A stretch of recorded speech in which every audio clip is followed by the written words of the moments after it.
Can a battle seal the fate of a fledgling empire? Welcome to Calapex, where history changes forever. Today, we delve into one of the most titanic clashes of antiquity, the Battle of Zama. From the arid plains of Africa to the bustling streets of Rome and Carthage, from ingenious strategies to the furious charges of war elephants, we will recount the ultimate duel between Hannibal Barca and Scipio Africanus. A clash of giants, a struggle where the fate of the ancient world hangs in the balance. It is time for Rome to prove that it is not just a simple city, but a power destined to rule without end. But before we embark on this new adventure, remember to like the video and subscribe to the channel so you don't miss anything. Thank you, and bon voyage.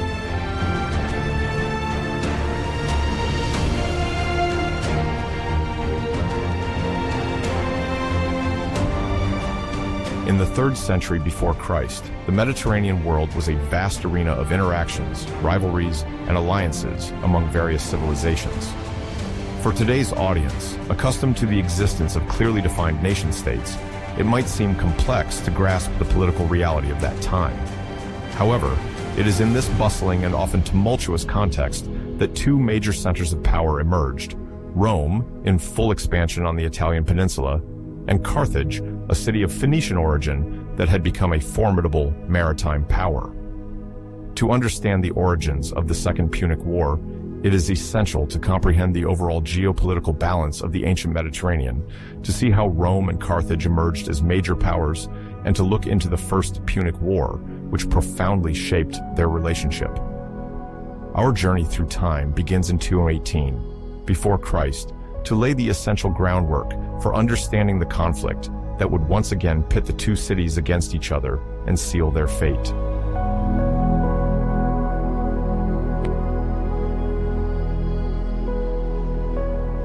In ancient Mediterranean times, different peoples vied for control of trade routes, whether maritime or terrestrial. The exchange of spices, precious metals, grains, and luxury goods, such as wine and olive oil, was crucial not only to ensure prosperity, but also the prestige of each state or city. This importance of commerce explained why all coastal areas, from the Iberian Peninsula to Asia Minor, including Italy, Greece, and North Africa, represented strategic interests. The conflicts for dominating these maritime corridors were not uncommon. Centuries earlier, the Greeks had already established numerous colonies throughout the Mediterranean basin, notably in Sicily and southern Italy, then known as Magna Graecia. These flourishing colonies had instigated cultural and economic effervescence, while maintaining sometimes difficult relations with the local Italian peoples.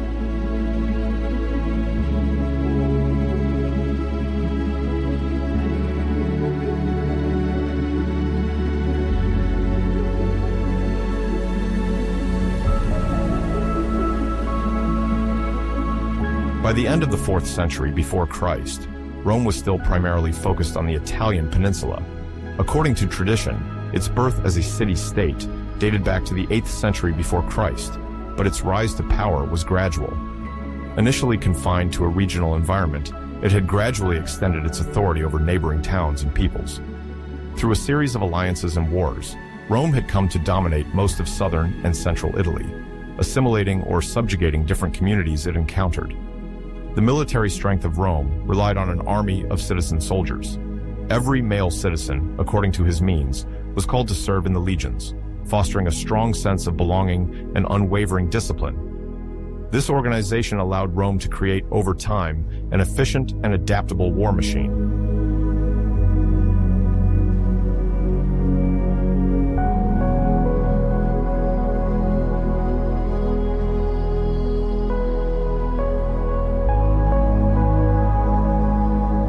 On its side, Carthage was established on the North African coast, not far from present-day Tunis. Its Phoenician origins, likely dating back to the 9th century before Christ, had shaped an identity both close to Semitic culture and strongly oriented towards the sea. The Phoenicians, originally settled on the eastern coast of the Mediterranean, in the region corresponding to modern-day Lebanon, were renowned for their skills as navigators and traders.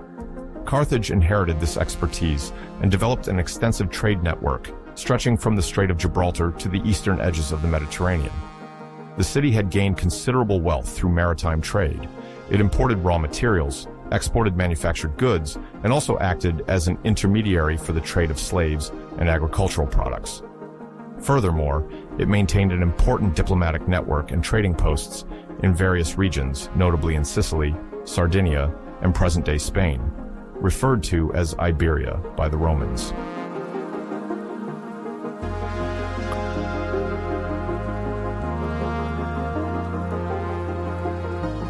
Carthage was not merely a trading city. It also possessed an army whose specificity was the use of mercenaries. These soldiers of diverse origins, Ibers, Gauls, Numidians, or even Greeks, formed Carthage's main fighting force, while the Carthaginians themselves focused more on political and economic matters. This military structure, though advantageous for rapid mobilization, could sometimes lead to a lack of cohesion in the ranks. However, the Carthaginian high command included talented officers, well familiarized with naval and land tactics, which sometimes discredits the stereotype of Carthage having only money to finance its wars. In truth, the city maintained an experienced fleet and also had experience managing mixed armies, a notable asset in antiquity.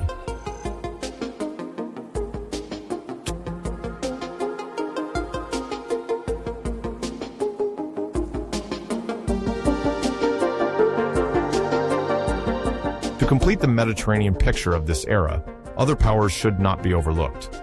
The Hellenistic kingdoms that emerged from the breakup of Alexander the Great's empire after 323 before Christ, such as the Seleucid Empire in Asia, the Ptolemaic Kingdom in Egypt, or Macedonia in mainland Greece. Although they were more directly involved in conflicts in the Near East or the Aegean Sea, their cultural influence was considerable. Greek governance modes, architecture, sculpture, and philosophy were spreading, gradually touching the entire Mediterranean basin. Thus, Roman and Carthaginian elites, while at times in rivalry which they could not ignore, also succumbed to the powerful appeal of Hellenistic culture.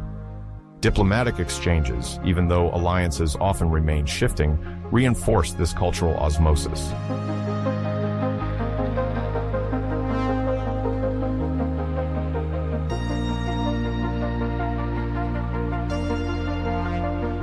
In this context, diplomatic relations could be complex, with each city trying to defend its economic interests and security.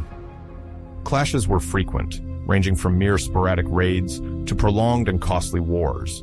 It was common for commercial cities to plot to undermine the role of competitors, while rising powers like Rome sought to assert their authority over a broader area. It is precisely in this widespread climate of rivalry for the control of maritime routes that Rome and Carthage began to clash.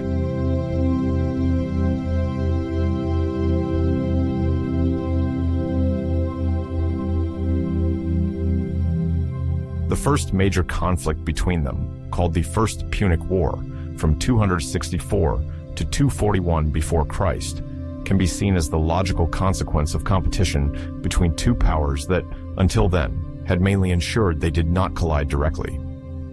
The term Punic derives from the Latin Punicus, itself derived from Phoenicus, which designated the Phoenicians and, by extension, the Carthaginians, descendants of Phoenician migrants. This war was primarily triggered by the struggle for control of Sicily, an island strategically located in the heart of the Mediterranean. Rich in agricultural lands, Sicily was an essential maritime anchor point for anyone wishing to dominate the flow of goods between the East and the West. Rome, now firmly in control of most of the Italian peninsula, feared seeing a rival as powerful as Carthage further strengthen its influence south of its own shores. The Carthaginians, for their part, considered Sicily a natural extension of their commercial sphere of influence.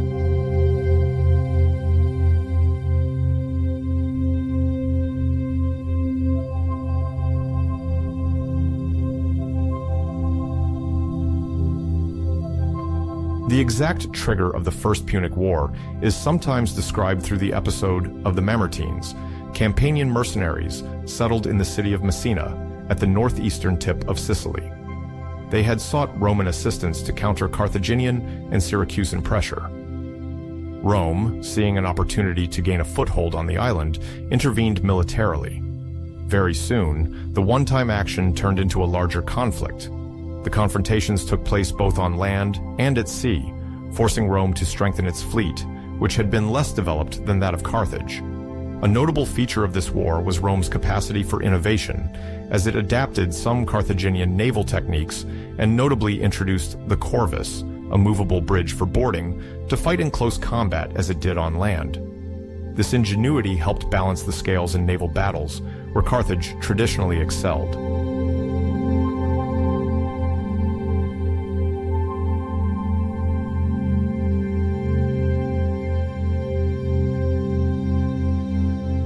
For nearly 23 years, Sicily was the main theater of operations, with a few incursions into Sardinia and North Africa. Cities like Syracuse, led at the time by Hierotiku, often changed alliances according to the shift in power, illustrating the fluctuating nature of diplomacy. The war objectives became clearer. Rome sought to assert itself in southern Italy, secure access to the Tyrrhenian Sea, and contain Carthage. Carthage, for its part, aimed to maintain its economic grip on Sicily and limit Rome's growing influence. The fighting was fierce and prolonged. The financial and human losses weighed heavily on both sides, but Rome was unwavering in its determination, even after suffering significant maritime setbacks.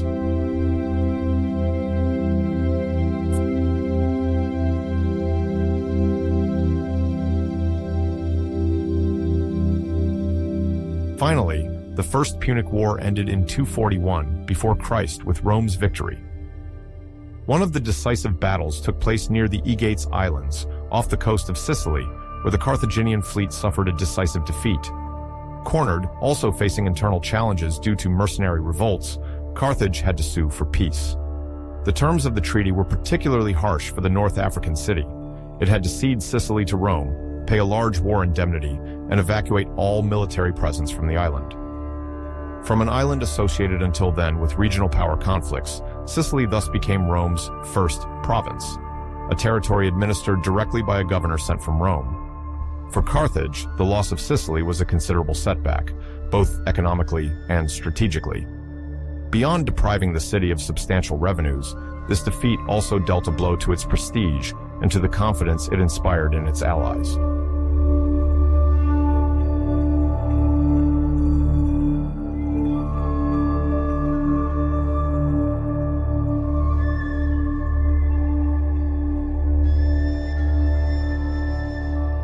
When the Carthaginian negotiators signed the peace, they found themselves in an extremely delicate financial situation.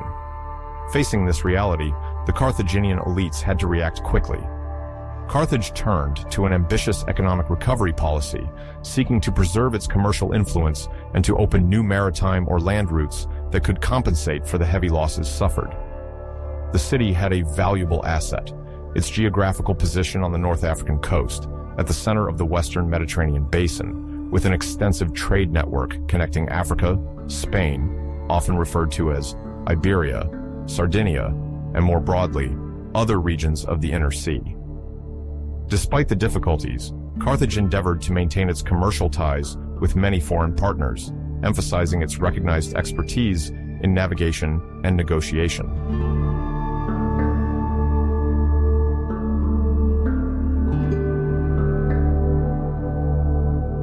However, it is not only in the maritime realm that Carthage must innovate. The loss of Sicily is accompanied by profound upheavals. The city can no longer rely on certain cereal-producing lands that partially ensured its supply. At the same time, the obligation to pay the indemnity demanded by Rome increases the urgency of finding new territories rich in mining or agricultural resources. It is in this context that Carthage decisively turns to the Iberian Peninsula, endowed with numerous metal deposits, gold, silver, copper, likely to provide the city with an appreciable income. The Iberian Peninsula refers to the vast region located in southwestern Europe, mainly comprising Spain and Portugal, as well as Andorra, Gibraltar, and a small part of southern France. Several Carthaginian expeditions are launched to assess the potential of these lands beyond the western Mediterranean.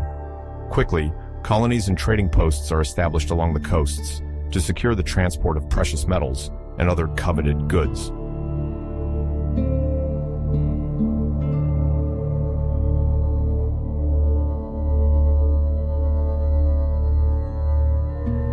This expansion project in Iberia is not limited to the mere exploitation of silver mines. It is also about establishing a solid, strategic base, at a good distance from Rome and the possible incursions of the Italian power. To ensure the stability of these foundations, Carthage sends several of its most competent generals and administrators. One of the names that emerges strongly is that of the Barca family. The Barca, sometimes spelled Barcas, become the symbol of Carthaginian will to rebound after defeat. Their patriarch, Hamilcar Barca, had already distinguished himself during the First Punic War, leading operations on Sicilian soil with a talent that earned him great popularity in the army.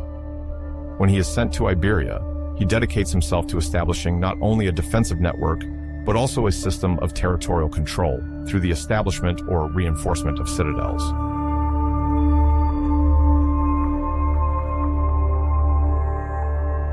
The Barca family brings to Carthage a new generation of military leaders capable of forging alliances with the Iberian peoples, known for their bravery and the diversity of their local cultures. The Carthaginians strive to purchase the loyalty of tribes or, if necessary, to subdue them militarily in order to secure communication routes. The strategic vision of the Barca family relies on subtle diplomacy, yielding part of the extorted treasures to these native communities, promising protection and advantageous trade while sending a strong signal to potential rivals. Thus, within a few years, Carthage's influence consolidates on the Iberian coasts, the hinterland becoming a buffer zone against potential Roman intrigues or local revolts.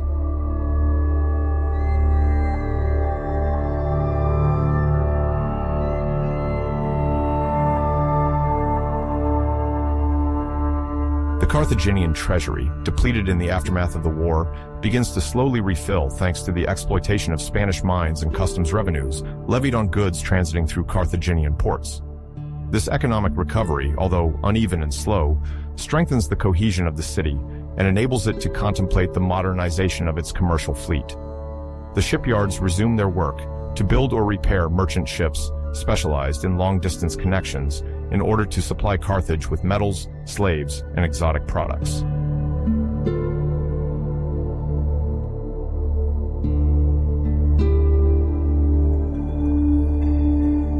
On the other side of the Tyrrhenian Sea, Rome emerges victorious from the First Punic War.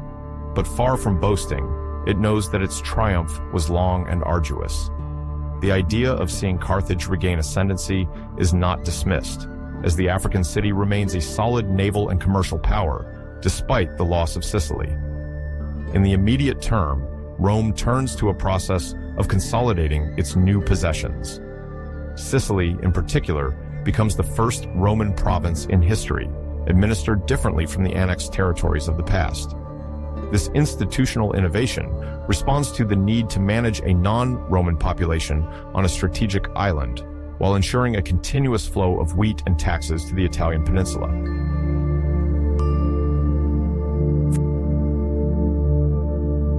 For Rome, Sicily constitutes a true laboratory of provincial policy. The Roman senators and magistrates in charge of governing the island set up a system of tax collection and agricultural requisitions aimed at supplying Rome with the necessary goods for the city's functioning. The idea of the province thus becomes an expansion tool that will be replicated elsewhere in the following decades.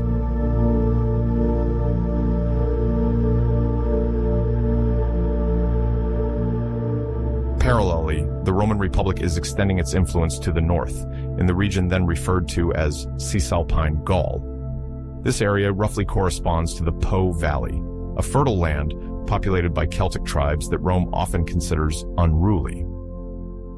Over the course of military campaigns, Rome gradually pacifies these lands to secure its borders and ensure new sources of recruitment for its legions.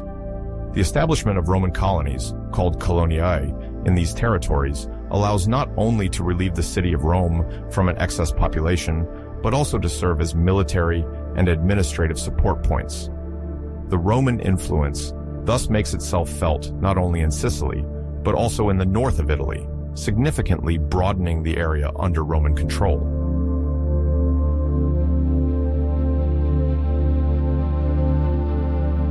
The idea of continuous expansion towards the east or the north is not yet fully formalized, but the beginnings of a burgeoning power are already visible.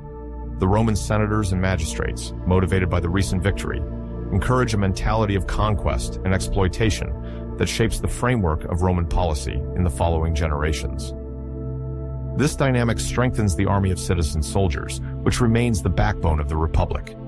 Indeed, everyone knows that to defend the conquests, stabilize a province like Sicily, and eventually project onto other theaters, Rome must be able to quickly mobilize disciplined legions, recruited from among its own citizens or from the Italian allies under its control.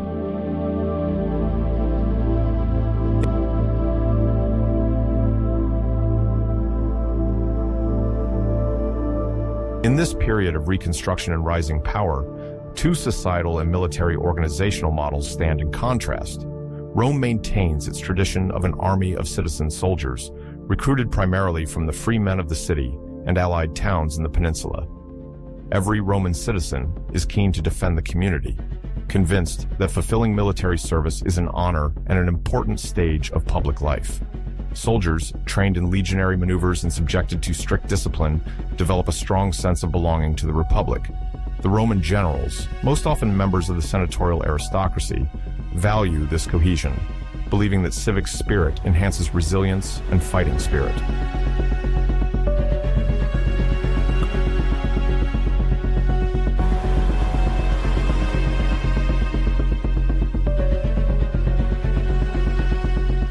Carthage, on the other hand, has always cultivated its identity as a great city-state oriented towards mercantile affairs. Its army is composed mainly of mercenaries, engaged for their specific skills, Balearic slingers renowned for their accuracy, Numidian cavalry experts in harassment warfare, courageous Iberian infantry familiar with rugged terrain, or seasoned Gallic soldiers. This mix of peoples and languages is both a strength due to the diversity of talents, but can also become a weakness if there is a lack of a strong central authority and officers capable of imposing tactical unity. While Carthage can mobilize various ethnic groups, the city mainly relies on material interest to ensure their fidelity. The regular payment of wages, as well as the spoils of war, form the basis of the contract binding the mercenaries to their Carthaginian officers. This logic, very distant from Roman civism, nevertheless remains coherent with the Punic tradition of seeking profitability and the circulation of wealth.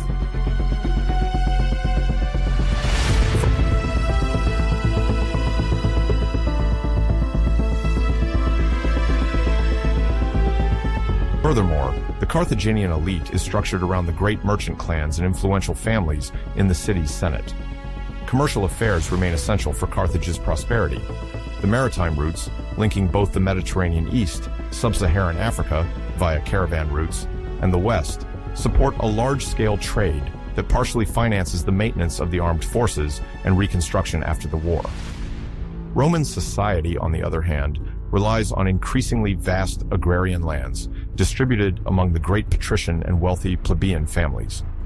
The control of slave labor, the redistribution of conquered lands, and the integration of new allies in Italy provide Rome with a significant human reservoir for its war machine and a considerable economic foundation.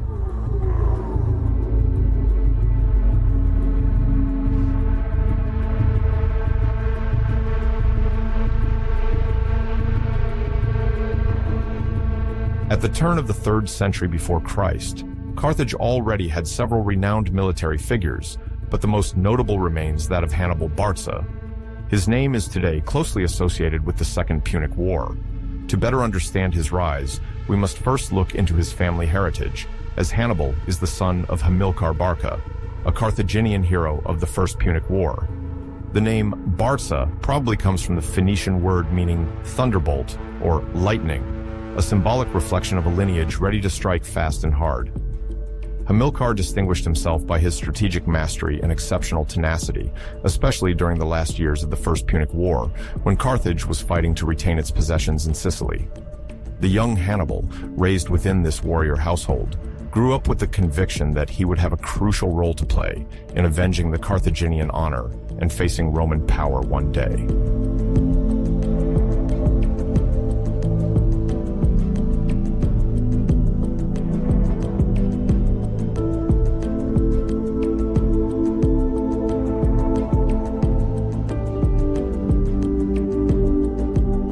The importance of the father in the son's formation is emphasized by several ancient sources, although some of them diverge on the details.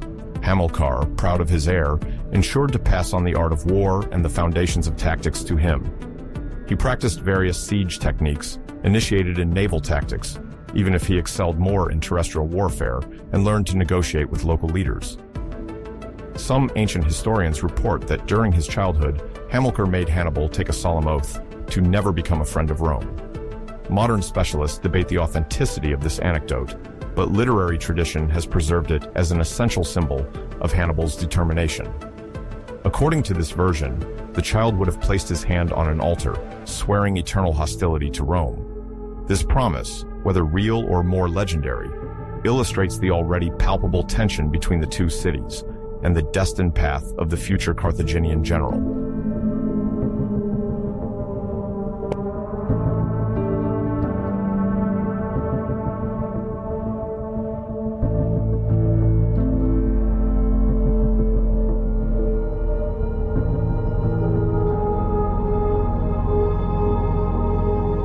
Over the years, the young Hannibal gained experience under the tutelage of his brother-in-law Hasdrubal the Fair, who took command after Hamilcar's death.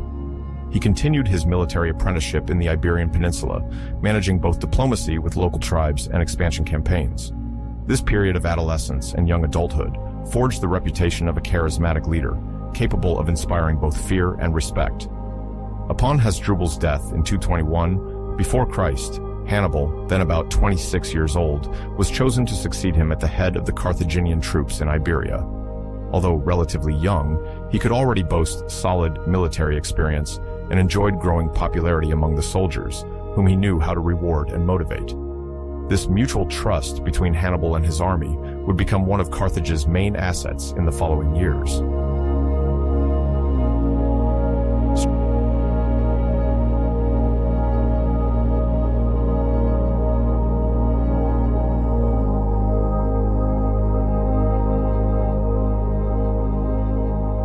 Strategically, the Iberian Peninsula constituted an ideal base for Carthage to prepare an eventual revenge against Rome. Since the end of the First Punic War, Rome had imposed heavy indemnities on the Carthaginians while taking Sicily and strengthening its maritime power. At the same time, Carthage turned to Iberia to make up for its financial and territorial losses. Hannibal, through his administrative talent and military successes, further increased Carthaginian influence in the region, securing a firm footing to finance a powerful army. But the motto, "The enemy of my enemy is my friend," also applied to certain local tribes who saw Rome as a potential threat and more readily accepted Carthaginian control. Everything was thus in place for Hannibal, driven by his desire to engage with the Roman Republic to trigger the mechanism that would lead to the Second Punic War.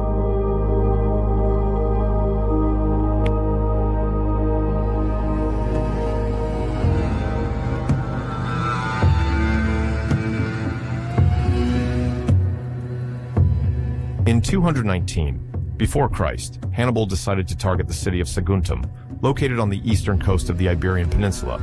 Saguntum was, according to Roman sources, a Roman ally city. However, the exact extent of this alliance is debated by historians. Some suggest that the agreement between Rome and Saguntum remained unofficial, others that it did not formally imply military protection of the city. In any case, Saguntum appeared to Hannibal as a troublesome obstacle to Carthaginian expansion in the southeast of Iberia.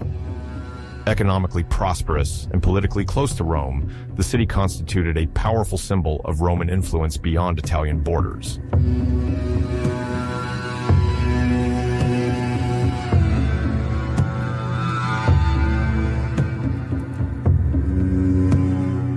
The siege of Saguntum, which spanned several months, became the spark that fanned the already glowing embers between Carthage and Rome. When the city eventually fell, Hannibal seized its treasure and used it to strengthen his army. From the Roman perspective, the attack on an allied city was an unacceptable provocation, and, in their view, violated the treaties concluding the First Punic War. The Roman senators, aware that Hannibal was not just a local governor, but the leader of a formidable army, demanded explanations. They sent a delegation to Carthage to request Hannibal's head and the restitution of Saguntum. This request was rejected by the Carthaginians, for whom Hannibal was acting within his rights, considering the city as an enemy and not protected by a solid treaty.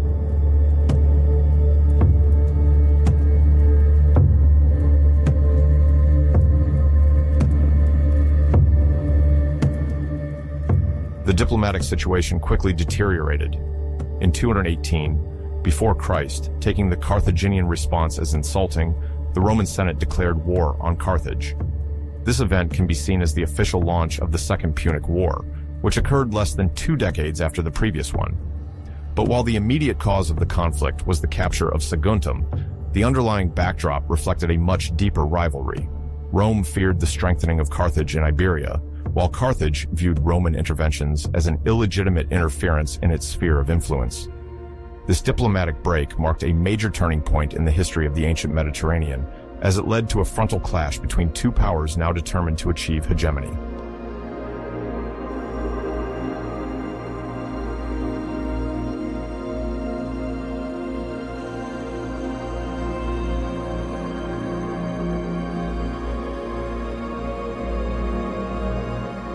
On the Roman side, the reaction was swift. The Roman consuls prepared to wage war in Iberia and North Africa, anticipating a colonial-type conflict of sieges and naval operations. They greatly underestimated Hannibal's capacity for initiative. They did not imagine that he would dare to bring the war into the very heart of the Italian peninsula. This error in judgment would cost Rome dearly, as Hannibal had already devised an audacious plan to surprise his adversary. His ambition was not simply to defend the new Carthaginian province in Iberia, but to strike Italy itself, cutting Rome off from its local allies and sapping its morale before it could attack on other fronts.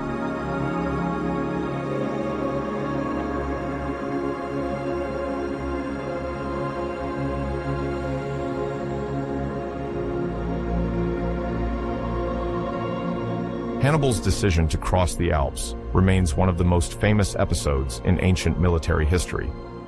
Between 218 and 217, before Christ, he methodically prepared his army for this extraordinary journey. The maritime routes were largely monitored by the Roman fleet, and more so, Rome mainly expected to fight in Iberia or Sicily.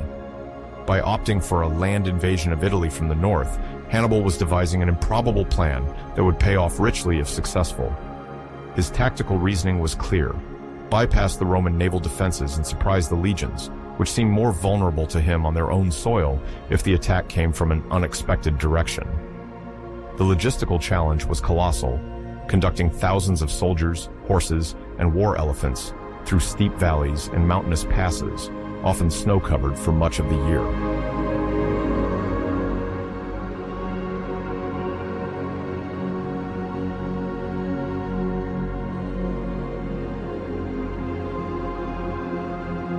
Before reaching the foot of the Alps, Hannibal had to cross the Rhone, one of the major rivers in southern Gaul, today's France. This maneuver involved complex negotiations, even confrontations, with local Celtic tribes, some of which had already clashed with Rome and viewed the arrival of an enemy of their enemy favorably. Others, on the contrary, feared the repercussions of openly supporting Carthage. Despite these obstacles, Hannibal not only managed to cross the Rhone, but also recruit some groups of Gallic warriors along the way, attracted by the prospect of plundering the wealthy Roman territories. This makeshift alliance between the Carthaginian troops and the Gallic populations of the region would give Hannibal a significant advantage once in northern Italy, where many tribes also harbored grievances against Rome.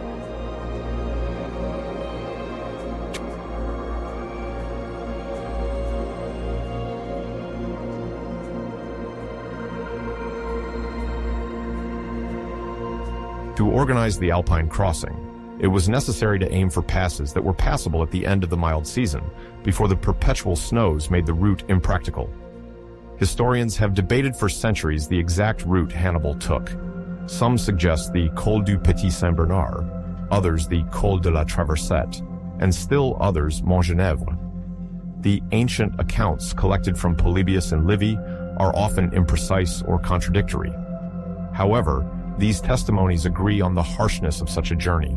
Frequent landslides, freezing cold, lack of provisions, and sporadic attacks by hostile tribes made this journey arduous for soldiers already fatigued.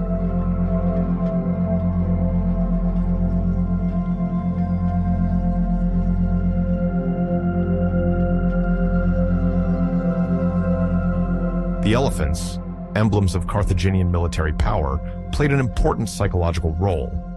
First, they embodied the technological and strategic superiority that Carthage prided itself on. Used as real living tanks, they intimidated enemies less accustomed to fighting against these enormous beasts.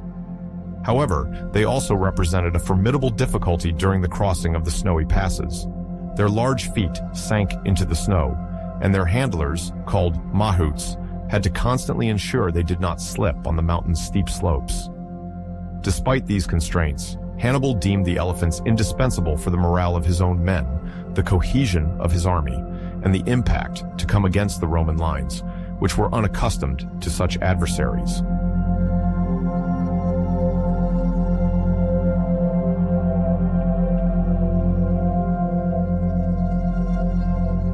The losses during the Alpine crossing were considerable. It is estimated that several thousand Carthaginian soldiers died of hunger, cold, or following skirmishes. Similarly, many elephants perished before even reaching the Po Plain, this vast, fertile region of northern Italy. Nonetheless, the feat remained monumental. Upon arrival, Hannibal still commanded a force large enough to threaten the Roman army on its own territory. The surprise effect was total. The Roman authorities had never envisaged the possibility of an enemy crossing the Alps with a significant army. This tactical and logistical prowess already foreshadowed future military successes for Hannibal, who would demonstrate from the early months of the war how formidable an adversary he was.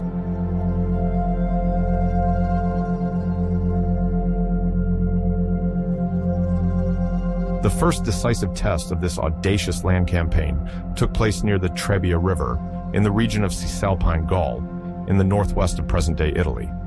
The Romans, already on the defensive, sent 2 consular armies to contain the Carthaginian threat before it could penetrate further into the Italian peninsula.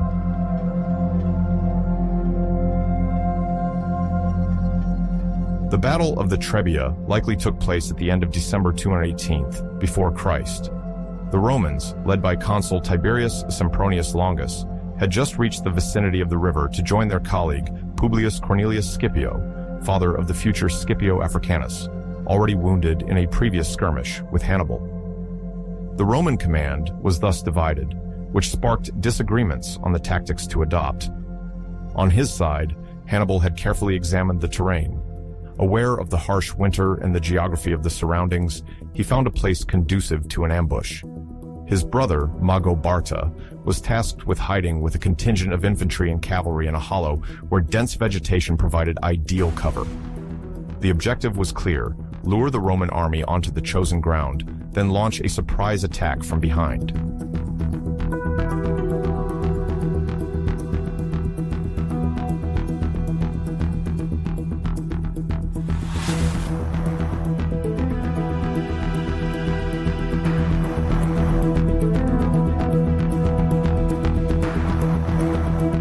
Early in the morning, Hannibal skillfully exploited human weaknesses and the eagerness of a consul in search of quick glory. The Carthaginians harassed the Roman troops to spur Sempronius Longus into crossing the icy river without waiting for the signal of a coordinated assault. Chilled and already exhausted before even forming into battle order, the Roman soldiers were caught in a trap when Mago emerged from his hiding place. The heavy Carthaginian infantry, supported by a significantly superior cavalry, broke through the Roman ranks. Confusion soon spread throughout the opposing army, and disaster ensued. Many legionaries fled, while part of the vanguard was annihilated. The victory at Trebia allowed Hannibal to demonstrate the power of his ambush strategy, but it also had significant psychological repercussions. Rome realized that the enemy was not a mere barbarian leader, but a formidable strategist, capable of setting traps on its own soil.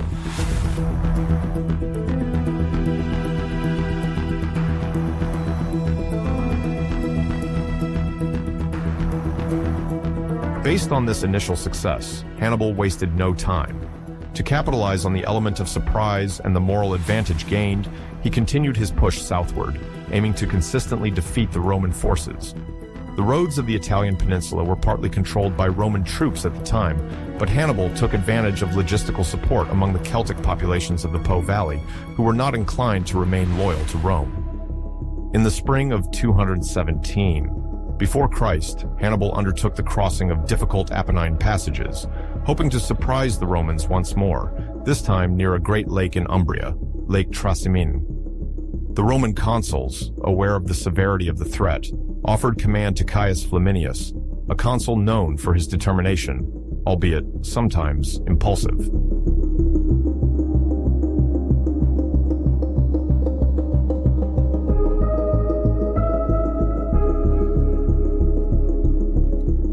Hannibal orchestrated one of the most famous ambushes of antiquity.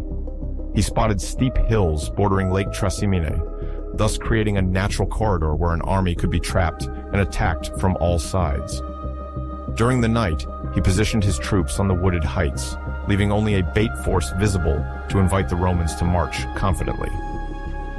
At dawn, Flaminius, determined to catch up with his adversary before he could advance further east, led his army along the shore, ignoring the risks of a trap on these rugged paths.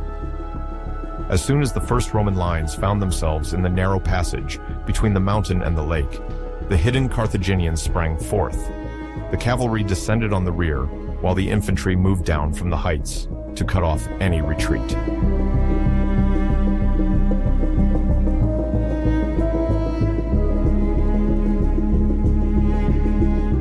The surprise was total. The Romans, trapped between the hills and the waters of the lake, struggled to organize, but to no avail. The soldiers were caught in a morning fog that reduced visibility, making maneuvering even more chaotic. The psychological shock was immense. Flaminius himself died during the battle, and the Roman army was almost annihilated. Several thousand legionnaires perished or were captured, and the number of fleeing survivors had no choice but to scatter on the surrounding roads. The scale of this defeat caused a state of panic in Rome. Fearing that the capital would soon fall, the Senate decided to appoint a dictator, Fabius Maximus Verrucosus, later nicknamed Cunctator, the Delayer, was given special power to coordinate the defense and stop the inexorable march of the Carthaginian army.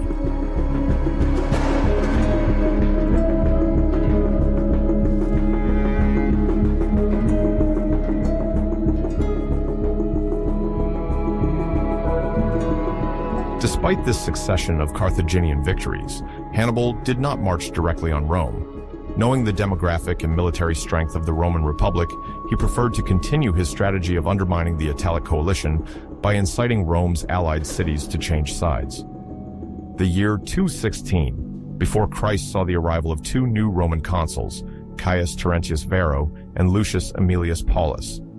The Senate, under public pressure and eager to restore Rome's honor, assembled a considerable force, sometimes reported to be a total of 80,000 legionnaires, supplemented by cavalry and several reinforcements from loyal allies.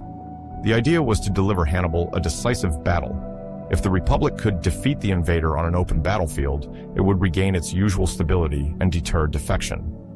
It was at Cannae, in the Apulian region in the southeast of the peninsula, that the decisive clash took place.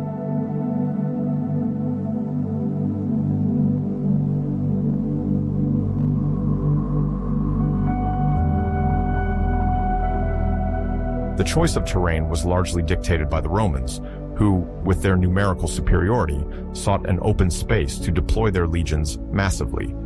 Hannibal, on the other hand, positioned himself so that the morning sun and dust raised by troop movements hindered Roman visibility.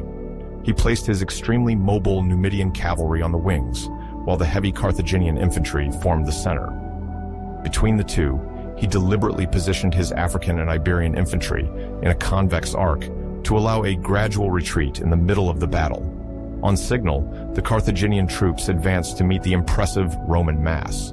Very quickly, the Carthaginian center feigned to retreat, giving the impression of weakening. The Roman legions, encouraged by what they believed to be a quick success, plunged without caution into this corridor, creating a fatal bottleneck.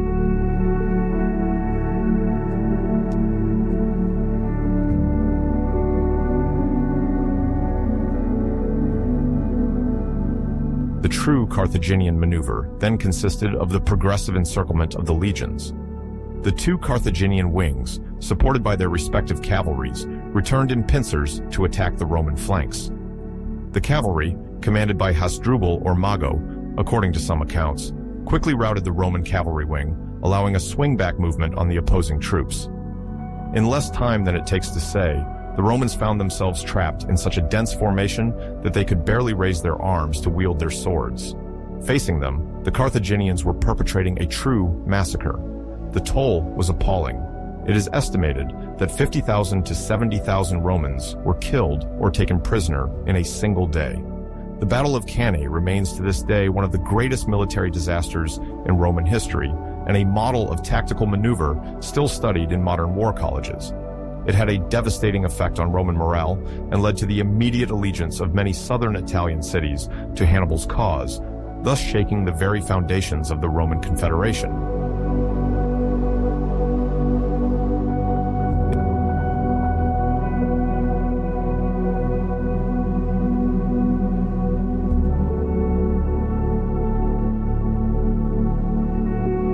In the immediate aftermath of the Battle of Cannae, the Roman Senate realized that a purely offensive and frontal technique could not work against a strategist like Hannibal. The appointment of Fabius Maximus as dictator, already initiated after the disaster at Lake Trasimene, became all the more justified in the eyes of the people. His military doctrine was based on a simple principle: avoid any large-scale direct confrontation as long as the enemy was in favorable terrain. Fabius justified this method by recalling Rome's superiority in terms of potential troops and resources. If he could delay battles, prevent Hannibal from comfortably resupplying his army, and launch small skirmishes to harass the Carthaginians, then gradually the enemy would wear out. This policy of temporization was unpopular at first, especially among senators and citizens, convinced that Roman strength would eventually triumph in a decisive clash. However, Fabius's wisdom eventually bore fruit. Every day passed without a major battle was a day when Hannibal had to feed his soldiers and pay his mercenaries far from the Carthaginian base.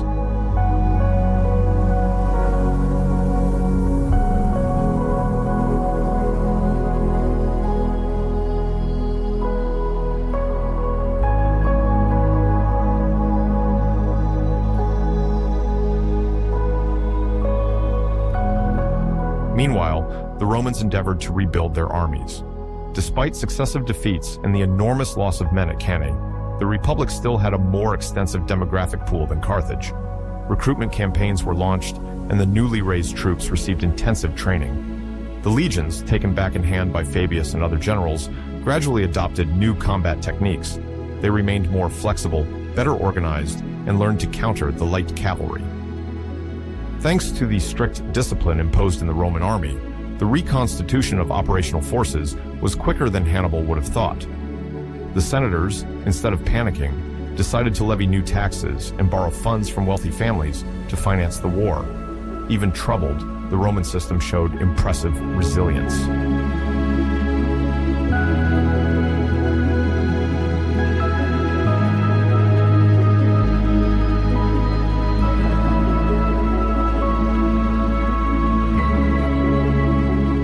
During this time, Hannibal's position in Italy began to get complicated. Despite his resounding successes, Carthaginian logistics proved difficult to maintain at such a long distance from its bases in Iberia and North Africa.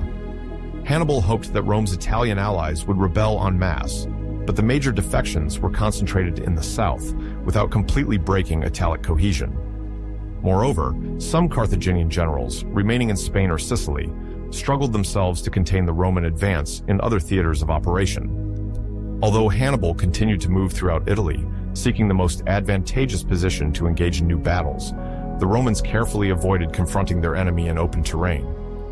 Several Carthaginian attempts to plunder and incite other cities to revolt were met with Fabius's stalling strategy and the gradual return of Roman power on more solid bases.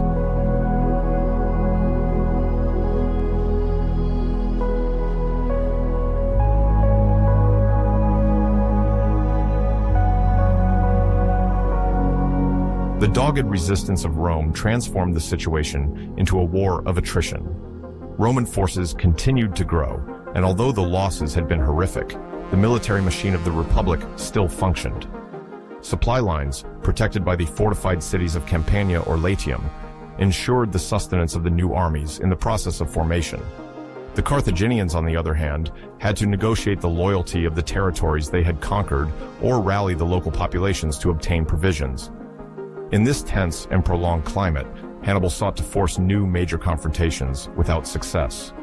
Rome had learned its lesson. It was keen to avoid a repeat of Trebia, Lake Trasimene, or Cannae. It was secretly preparing a military resurgence intended to repel and then defeat the invader in the long term.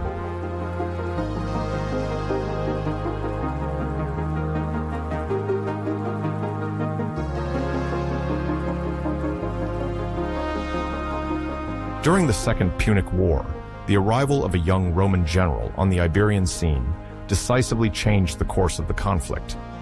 This was Publius Cornelius Scipio, whom history would remember as Scipio Africanus.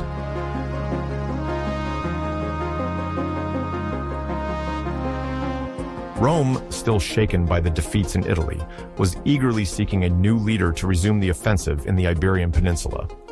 To the surprise of many, it was the young Publius Cornelius Scipio, about 25 years old and without supreme command experience, who was chosen. Ancient sources emphasize the boldness of this appointment. Despite his young age, he already exhibited a natural authority and a great understanding of military strategy.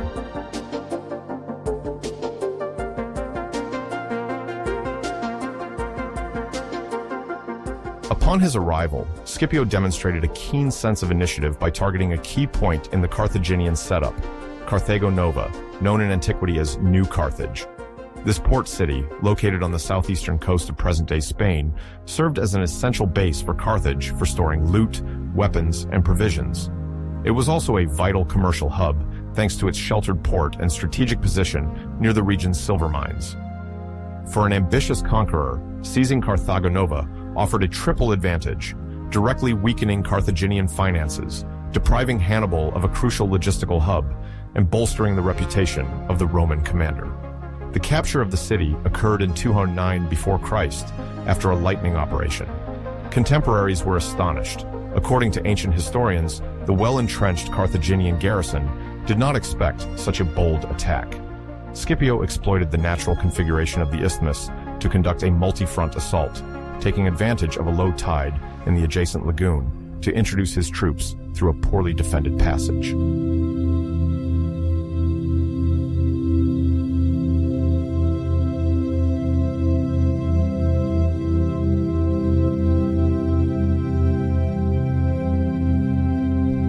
The capture of Carthago Nova had immediate repercussions on the Carthaginian war effort.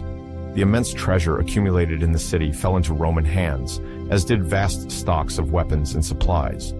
This victory also meant that the support networks Hannibal hoped to mobilize from Iberia were severely compromised.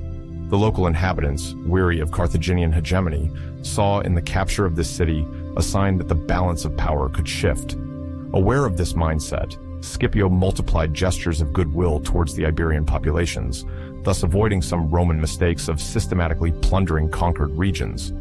The aim was not only to triumph militarily, but also to undermine Carthaginian influence by gaining the trust of all local actors. This marked the beginning of a large-scale economic sabotage policy.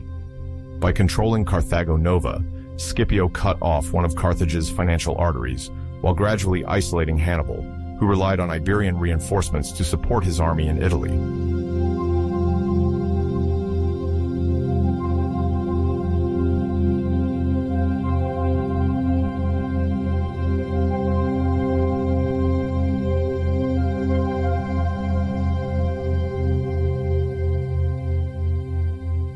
Beyond this spectacular capture of Carthago Nova, Scipio distinguished himself by his tremendous ability to reform the Roman army he commanded.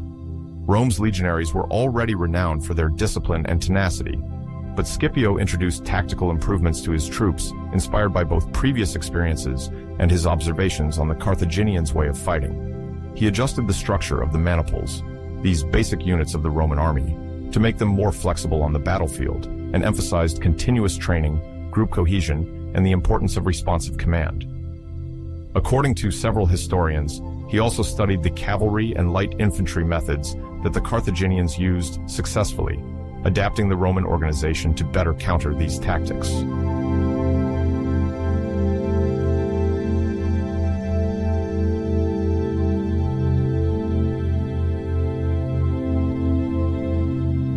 One of Scipio's notable innovations concerns the equipment. In the traditional Roman army, the soldier was protected by a long shield, a helmet, a breastplate, and a pilum, javelin. Scipio, noting the need for greater mobility, paid particular attention to the training of troops capable of adapting to various environments, whether it be defending fortresses, pitched battles on plains, or more complex maneuvers to cut supply lines. He also encouraged the more intensive use of siege weapons to quickly capture enemy cities. This resolutely modern approach for the time illustrates his ambition to defeat Carthage not only on the battlefield, but also by ensuring that no stronghold remained a long-term support point behind his lines.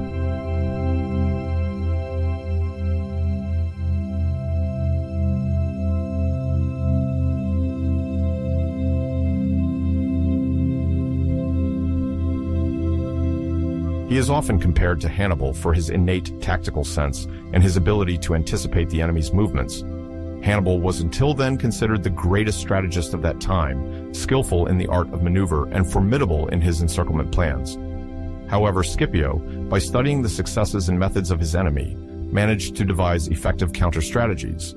This opposition between two brilliant minds explains the fascination their exploits still exert in the eyes of modern historians. If Hannibal's name is associated with cunning and boldness, Scipio's is often linked to method, flexibility of mind, and the ability to take advantage of every opportunity.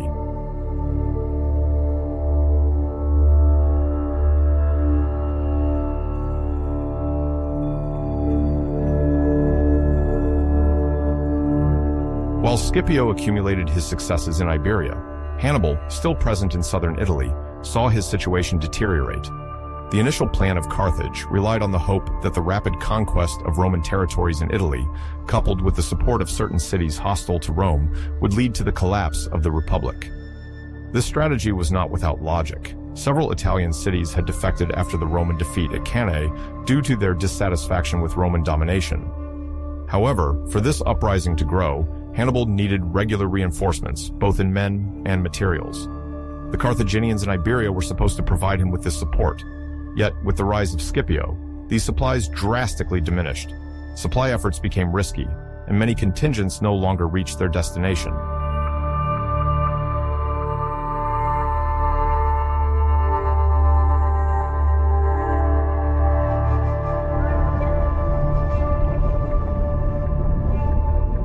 Moreover, the morale of Hannibal's army began to wane. After several winters spent in Italy, warriors from various regions, Iberians, Africans, Gauls, grew weary of the prolonged war. Carthage's reputation suffered increasingly in the Italian peninsula. Undecided cities saw that Rome, despite its losses, did not fold and even managed to prepare the counteroffensive.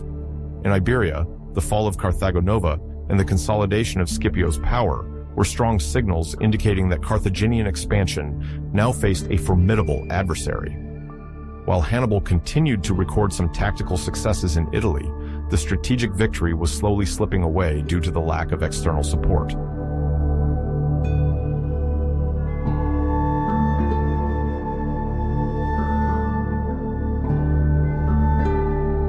In this fragile climate, the balance of power began to increasingly tilt in favor of Rome. Not only did the Republic manage to repair its fleets and stabilize the situation in central Italy, but it also now possessed seasoned troops and competent commanders in several theaters of operations.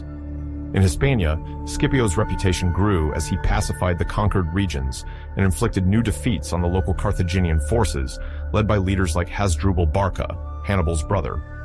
Hasdrubal attempted to intervene against the Roman advance, but was often thwarted by Scipio's tactical superiority. Several battles in Iberia confirmed the military mastery of the young Roman general, who also relied on the new design of the army he had established.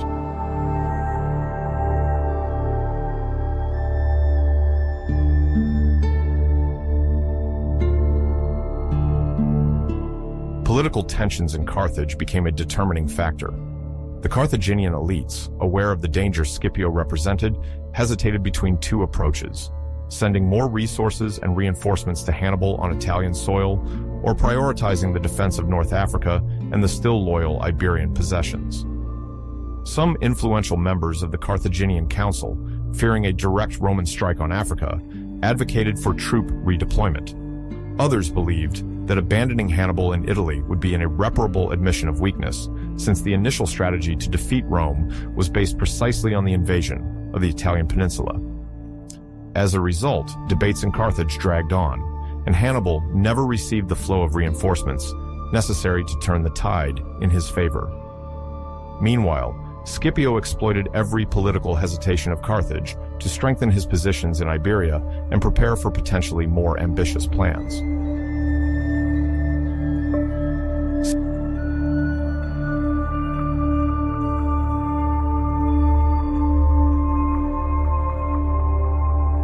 Scipio's success in Iberia crystallized the transformation of Rome, which had gone from a power in great difficulty to an offensive force capable of operating on multiple fronts simultaneously. Led by this exceptional strategist, Roman legionaries took advantage of an environment once dominated by Carthage. During the battles, many mercenaries in the service of the Carthaginians chose to surrender or defect to the Roman camp, tired of being poorly paid or worried about the numerous defeats suffered. This convergence of military, economic, and diplomatic factors explains why Scipio's Iberian campaign is considered the true turning point of the war. By taking control of a crucial region for Carthaginian funding and recruitment, he blocked Hannibal's main source of strength.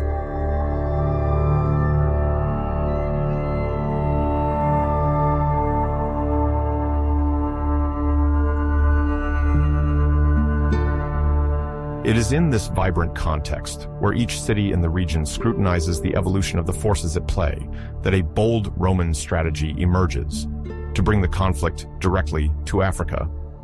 The objective is clear: to open a new front on Carthaginian territory to force Hannibal to leave Italy, and at the same time relieve Rome from the constant pressures exerted by the enemy on the peninsula.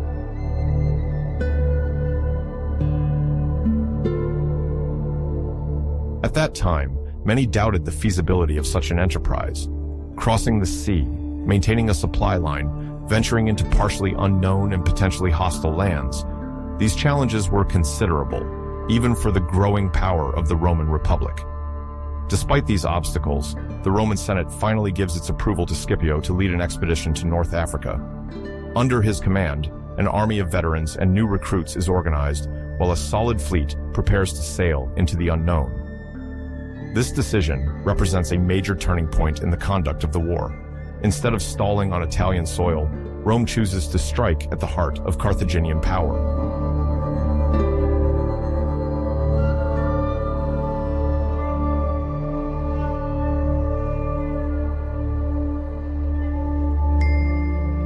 In the ancient world, a massive landing on a foreign coast always constituted a high-risk operation. The Romans, however, had honed their maritime skills over the course of previous conflicts, notably during the First Punic War. They had learned to build warships and train their legionaries for sea battles, sometimes imitating the proven techniques of the Carthaginians themselves, recognized for their naval mastery. These skills, combined with the political determination embodied by Scipio, gave the Romans relative confidence.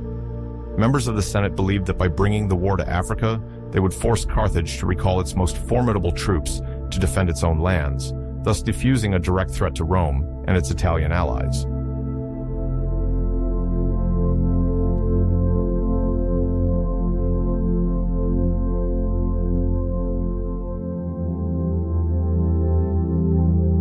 When Scipio engages in preparations, he doesn't settle for just having an impressive fleet. He also ensures the logistical and political support necessary to maintain a lasting presence in North Africa. Supplying the army remains a colossal challenge. It's essential to bring along enough wheat, water, weapons, and siege equipment to hold out against the Carthaginian forces. The Roman soldiers prepare for a new environment, a more arid climate, potentially challenging for troops accustomed to the landscapes of the Italian peninsula and the conditions of Cisalpine Gaul. They also know they'll have to confront war elephants, formidable symbols of Carthaginian might. The elephants, although already known to the Roman army, still maintain their aura of terror, inciting fear and apprehension.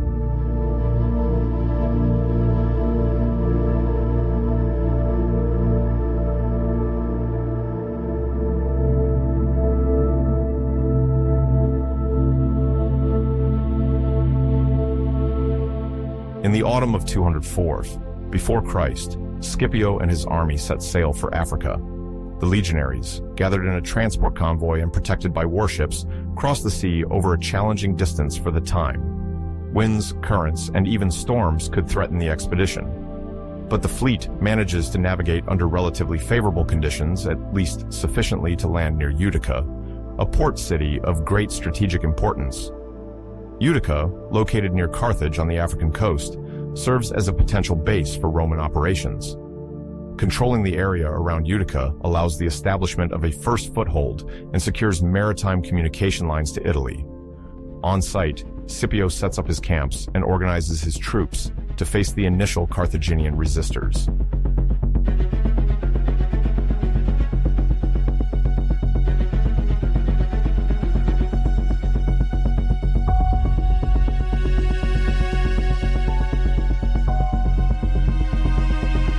The opposing command is not idle.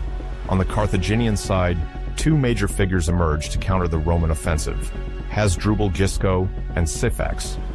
Hasdrubal Gisco, an influential member of the Carthaginian aristocracy, has solid military experience. Syphax, for his part, is a Numidian king, Numidia corresponding to a vast territory southwest of Carthage, in present-day Algeria. Initially, Syphax maintained fluctuating relationships with both powers, Rome and Carthage, according to his political interests. North African alliances could change rapidly, depending on promises of gold, territories, or prestigious matrimonial alliances. In this case, Syphax allies with Carthage to counter the advance of the Roman army.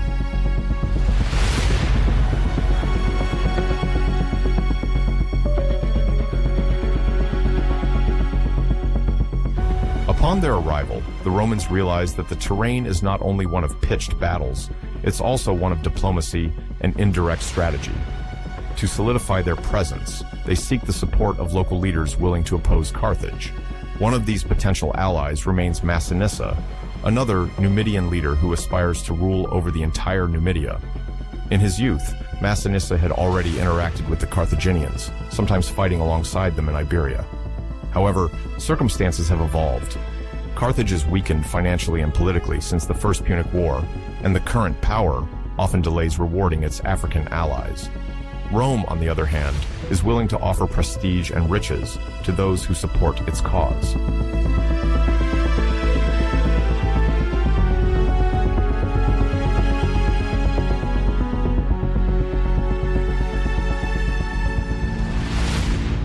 Massinissa, enticed by this prospect and likely guided by his rivalry with Syphax, therefore approaches Scipio. This strategic choice is not uniquely motivated by considerations of money or power. Massinissa sees in the alliance with Rome an opportunity to weaken Syphax's supporters and consolidate his own authority over Numidia. Scipio, for his part, considers it an excellent idea to cooperate with a local leader endowed with a veteran light cavalry, well-versed in the African plains and hills. This cavalry can provide the Romans with a decisive advantage on the ground by disrupting Carthaginian communications and harassing enemy troops. The Roman army is also aware that it could benefit from a war of position or siege if Carthage hesitates too much in mobilizing its elite forces left under Hannibal's command in Italy.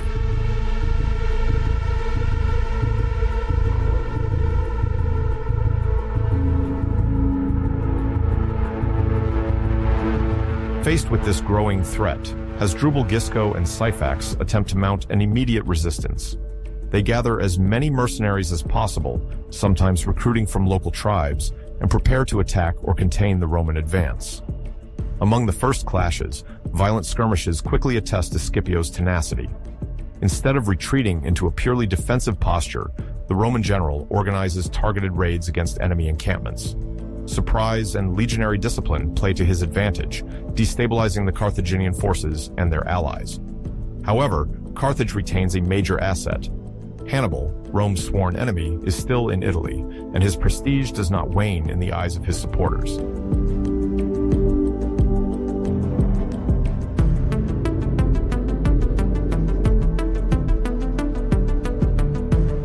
But the prospect of losing the heart of the homeland, Carthage itself, becomes too great a danger for the Carthaginian political elite.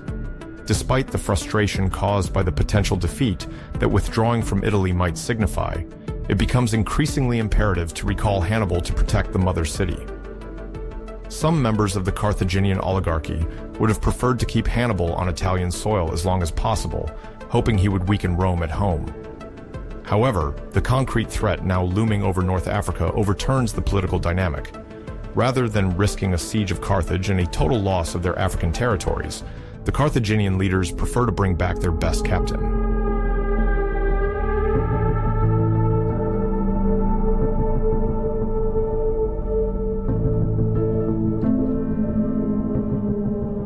Thus, in 203, before Christ, Hannibal is ordered to leave Italy to organize the defense of the Carthaginian territory. After so many years maneuvering against the Roman legions in the south of the peninsula, he and his army are forced to re-embark and return home. When the Carthaginians undertake these preparations, the troops stationed in Italy are far from being in top form. Lacking real logistical support, composed of tired, sometimes demoralized survivors, they have fought an exhausting war. The replacements or reinforcements promised by Carthage were not always supplied in a timely manner, and the metropolis's finances often dictated cuts in the war effort. Despite these difficulties, Hannibal's prestige remains intact.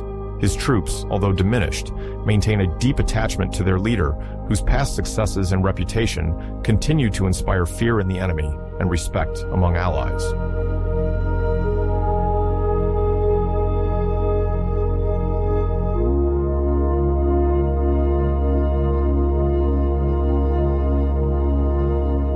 In Carthage itself, the political situation also complicates the army's preparation. The local elites are weary of the war, sometimes eager to negotiate peace to preserve their properties and businesses. Hannibal's authority is not absolute. He has to deal with the Council of Elders, the city's governing body, and with other magistrates who fear his personal ambitions or his popularity among the Carthaginian people. While some members of the oligarchy actively support the general to save the city, others worry about the growing footprint of the Barcas on Carthaginian politics. The challenge is to reconcile divergent interests around the common goal of repelling the Roman invasion.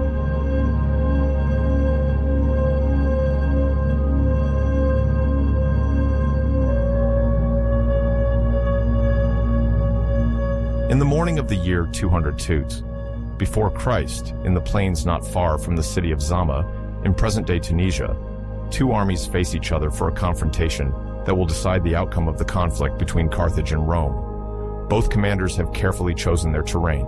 The location is flat and free of major obstacles, a crucial factor that will favor cavalry maneuvers as well as the use of war elephants.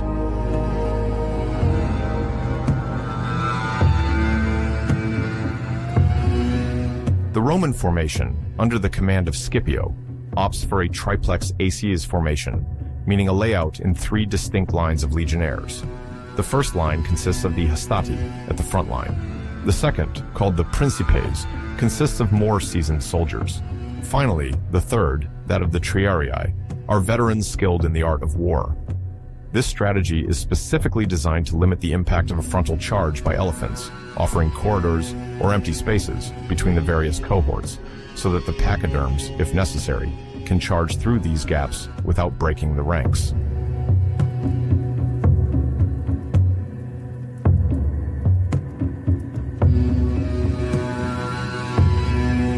On the Carthaginian side, their order of battle reflects Hannibal's varied resources. A front line consisting of elephants, followed by mercenary infantry, sometimes recruited in Liguria, Gaul, or the Iberian Peninsula. Behind these mercenaries, Hannibal positioned the regular Carthaginian contingents, often less inclined to the strict discipline of the legions, but highly motivated to defend their homeland. At the back stand, the Italian veterans, those men who have followed Hannibal for years on the peninsula's soil. Trained in Roman techniques, they form the feared elite of the Carthaginian army. Hannibal relies heavily on the cohesion of these veterans to turn the tide of the battle if, by chance, the front line should waver.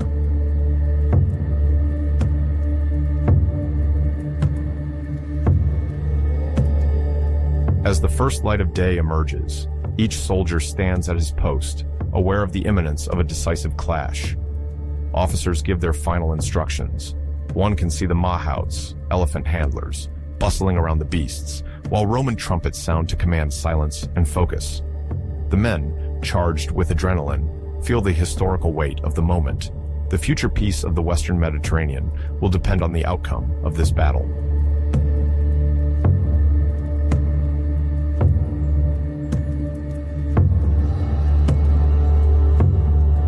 The signal to start hostilities is given by Hannibal, who bets on the psychological impact of his elephants.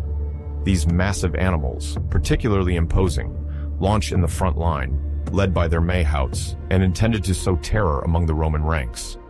The dull sound of their steps and the clamor of the Carthaginian war drums add to the sought-after effect of panic.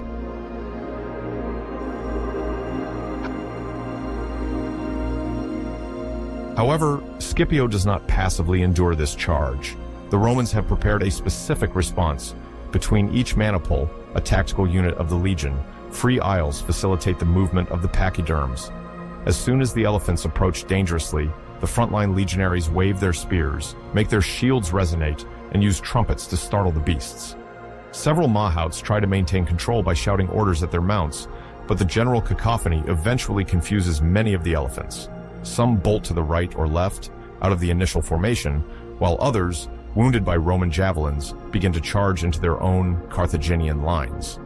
This situation creates initial chaos in the Carthaginian ranks. Some mercenaries instinctively retreat to avoid the fury of a frightened and wounded elephant.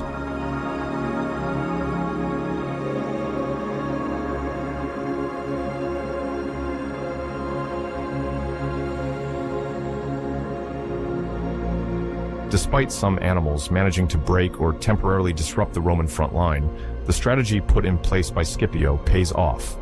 The legionaries, trained to maintain line cohesion, occasionally step aside to let the elephant pass, while harassing the animal with projectiles. Controlling panic is crucial. Officers ensure that no one breaks ranks. Meanwhile, the Roman cavalry, positioned on the wings, works to keep the Carthaginian cavalry at bay and pressure the mahouts, who stray too far from the main lines.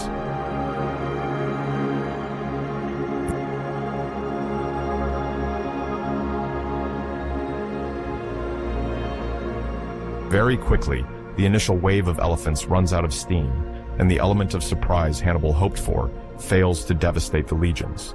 Not only does a part of the pachyderms end up turning against the Carthaginians themselves, but another part disperses, running in all directions, almost completely out of control.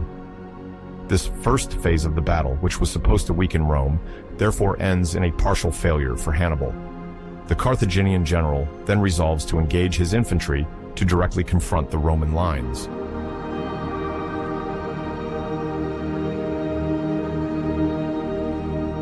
With the elephant charge stalled, the confrontation shifts to the traditional infantry clash. The Carthaginian front line, mainly composed of Gallic, Ligurian, and Iberian mercenaries, advances to the sound of Carthaginian military drums and fanfare. These soldiers of fortune, reputed for their bravery and their loyalty to the one who pays them, hope to break Roman cohesion through sheer ferocity. They are well armed, often equipped with swords, round shields, or long shields, and with protection that varies according to their origin.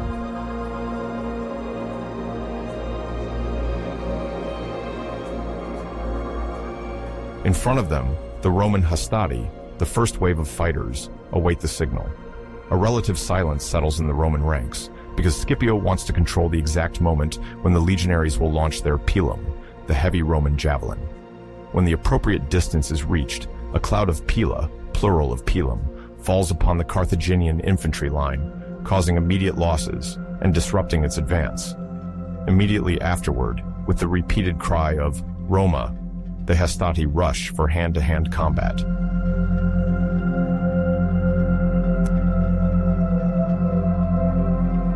The clash is brutal. The mercenaries try to maintain the formation, but the legionaries exploit their tactical superiority and their training to fight in disciplined cohorts. The mercenaries retaliate with courage, but they struggle to unite under the same effective command, as each group has its own officers and fighting methods. After a period of intense combat, the first Carthaginian line suffers heavy losses and begins to retreat backward.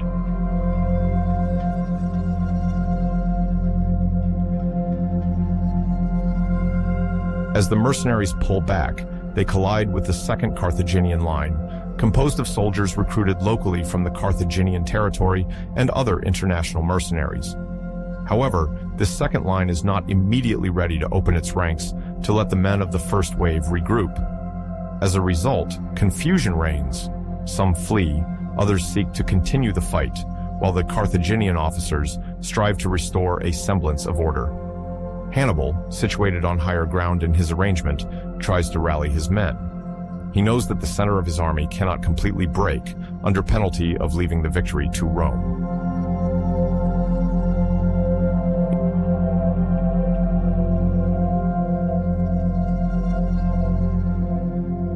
In the turmoil, the Roman legionaries continue their measured advance. The Principes, the second Roman line, are ready to support or even replace the tired or dispersed Hastati. This planned relief guarantees continued pressure on Carthage's infantry. The morale of the Roman troops persists because they see that the opponent is faltering, at least in its front ranks. However, Hannibal has not yet revealed his reserve of veterans, placed in the rear. The Carthaginian general hopes that the most seasoned soldiers returned from Italy will be able to turn the situation around if Rome makes the mistake of advancing too quickly or disorganizing its own lines.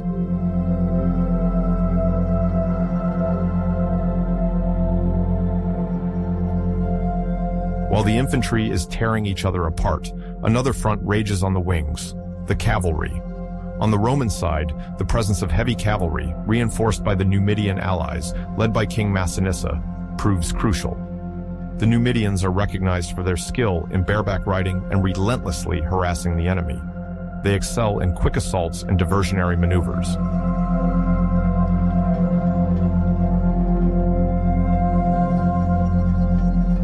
Opposite them, the Carthaginian cavalry struggles to protect the flanks of the Carthaginian infantry.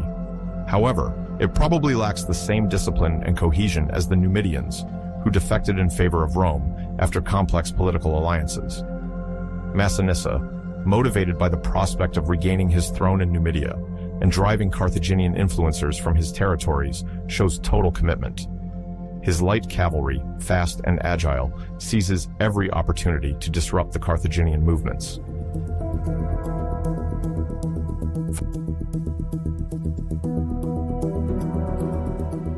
Following up on the pressure exerted by Massinissa, the Roman cavalry, led by one of Scipio's lieutenants, often identified as Gaius Laelius in some sources, puts forth a simultaneous effort to definitively push back the Carthaginian cavalry.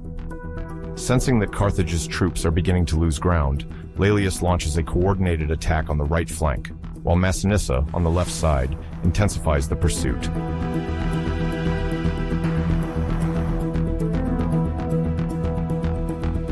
Very quickly, the Carthaginian cavalry is pushed back and dislocated.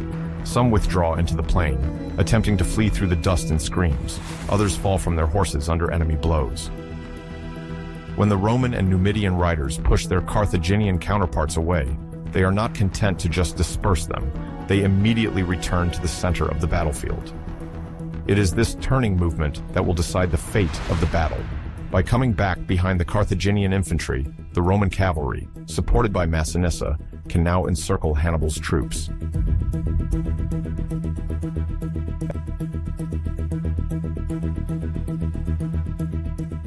At the same time, Hannibal decides to bring his Italian veterans into the fray, hoping they will stabilize the center and repel the Roman pressure. These men, who have often fought on Italian soil, possess a unique experience against the legions. The confrontation between these veterans in the second and third Roman lines is merciless. Fatigue and wear do not slow down the ardor of these warriors, who know they might be fighting the decisive battle of their lives.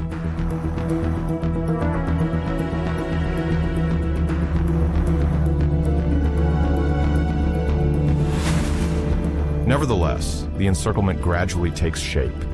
Indeed, the return of the Roman cavalry and the Numidians behind the Carthaginians' lines completely destabilizes Hannibal's formations. The Carthaginian infantry, already tested by the frontal clash with the legions, find themselves threatened from behind. The psychological effect is devastating. Demoralized cries are heard, and some soldiers try to flee, but the escape routes are closing. Carthaginian officers attempt to restore order, but the panic amplifies and breaks the discipline.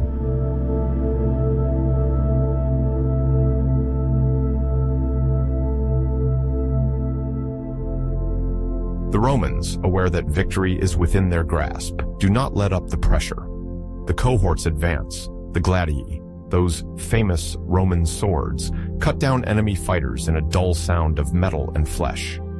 The dust raised by the fighters' steps and the horses' sweat creates a stinging cloud that makes visibility difficult. Yet, in this confusion, the legions maintain formidable cohesion.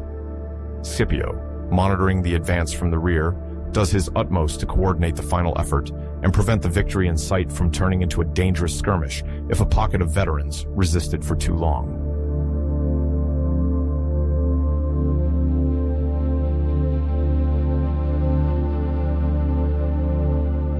This final phase of the battle thus turns to Rome's advantage.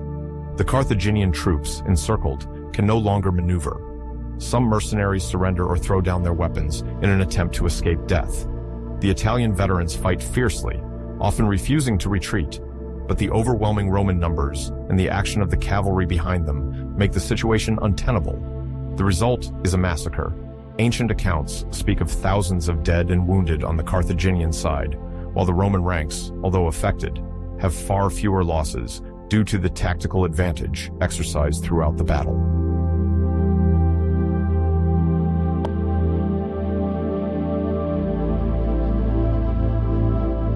On the battlefield, countless shattered shields, Roman javelins stuck in the ground, elephant carcasses, and scattered weapons testify to the violence of the confrontation.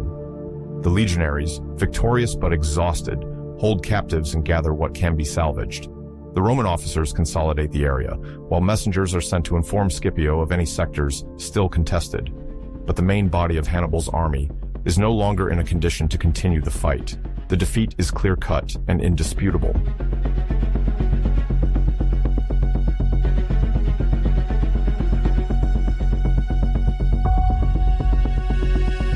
Hannibal, aware of the magnitude of the disaster, knows he must preserve what little can be saved for the survival of Carthage. Having escaped death in the melee, he ultimately withdraws what remains of his troops capable of retreating. There is no longer any question of a victorious continuation of the war on the African continent. The defeat is total. Hannibal, whose military genius is undeniable, acknowledges the superiority of the strategy deployed by Scipio today. He admits that Carthage is no longer in a position to defeat Rome militarily and prepares to enter into negotiations to seek peace.